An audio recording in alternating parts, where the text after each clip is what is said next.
Hello everyone. So in this part we are going to read about English is appropriate for global language क्यों है। ये हमारे unit 1 का ही part है and देखते हैं कि क्यों अप्रोप्रिएट है। And first is richness and depth. Here richness and depth का refers to its rich vocabulary. कहने का मतलब ये है कि जो वोकैब है इसका, जितनी भी वोकैबलरीज़ हैं वो बहुत ज़्यादा रिच है वोकैबलरी में। ऐसा कहा जाता है it has English has world's largest dictionary with both technical and significant words and then there are various synonyms. Synonyms वो होता है जो इस वर्ड्स के सिमिलर मीनिंग्स होते हैं, मतलब कि सेम मीनिंग वाले वर्ड्स को हम लोग सिनोनिम्स बोलते हैं। And then wealth of English idioms and phrases. Idioms और फ्रेजेस में इंग्लिश बहुत रिच है, तो इसलिए इस रिचनेस एंड डेप्थ की वजह से इंग्लिश को अप्रोप्रिएट लैंग्वेज, ग्लोबल लैंग्वेज माना जाता है। And second is flexible language.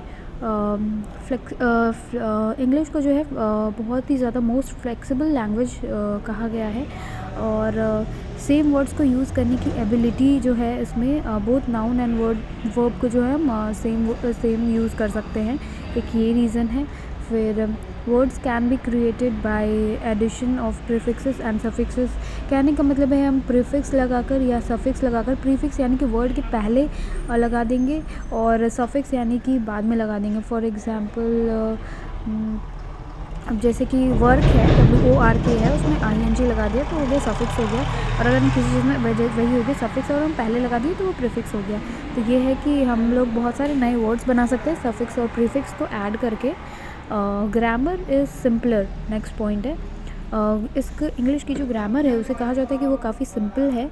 उसका कारण ये है कि रशियन ग्रामर, अगर हम लोग रशियन लैंग्वेज को अगर हम लोग देखें तो it has 12 forms of verb, और जर्मन लैंग्वेज को देखें तो फिर उसमें 16 फॉर्म्स ऑफ वर्ब है, और इंग्लिश को देखें तो फिर इसमें जो है 5 फॉर्म्स ऑफ वर्ब्स ही हैं। तो कहने का मतलब ये हो जाता है जैसे कि root verb, third person singular, present participle, simple past, past participle, तो ये सारी चीज़ें जो है ये 5 फॉर्म ऑफ वर्ब जो है इंग्लिश को जो है बहुत ही सिंपल बनाती है। ग्रामर जो है बहुत ही सिंपल होता है, तो एक ये रीज़न है। फोर्थ रीज़न ये है कि simple in spelling and pronunciation. कहने का मतलब ये है कि इंग्लिश में जो है बहुत ज़्यादा मास्टरी की ज़रूरत नहीं है। 44 and 52 unique sounds are in pronunciation almost equally divided in between vowels and consonant sounds। तो इसीलिए कहा जाता है कि जो इंग्लिश है वो बहुत ही सिंपल है और प्रोनाउंसिएशन भी इसकी काफ़ी सिंपल है। And moving on to cosmopolitan character. Here cosmopolitan character का means that adoptions of 1000 words from other language. कहने का मतलब है कि ऐसे जैसे कि इंग्लिश में भी ऐसे बहुत सारी लैंग्वेजेस हैं जैसे कि वर्ड ली गई हैं, जैसे कि फ्रेंच हो गया, लैटिन हो गई, तो बहुत सारे डिफरेंट अदर लैंग्वेजेस से भी जो है जो बोरो किए गए वर्ड्स हैं उसी को हम लोग कॉस्मोपॉलिटन नेचर बोलते हैं। और जो कि और क्या है कि ये वर्ड्स जो है बहुत ही सिमिलर मीनिंग देते हैं, तो इसी फेमिलियरिटी को हम लोग जो है कॉस्मोपॉलिटन नेचर बोलते हैं। Easy to translate.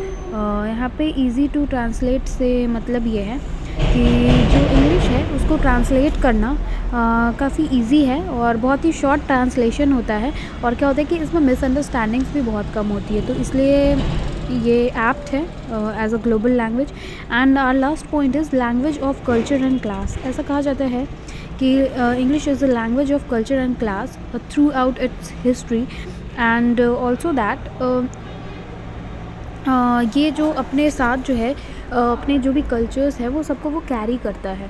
तो कहने का मतलब ये है कि बहुत सारे अदर लैंग्वेजेस भी हैं, बहुत सारे अदर चीज़ें भी जिसको कि ये जो है अपने साथ कैरी करता है इंग्लिश, जैसे कि वो कॉस्मोपॉलिटन नेचर शो करता है। तो इसी वजह से क्या होता है कि कल्चर और क्लास को जो है अपने साथ कैरी करता है, तो इसीलिए इसको जो है इंग्लिश लैंग्वेज को अप्रोप्रिएट माना गया है फॉर ग्लोबल लैंग्वेज। तो नेक्स्ट जो है इस यूनिट में वो हम लोग नेक्स्ट पार्ट में देखेंगे, और अगर किसी को कोई प्रॉब्लम है तो वो कमेंट करके एक्सप्लेनेशन ले सकते हैं। I will explain it, comment करके बता सकते हैं। ठीक है, थैंक यू।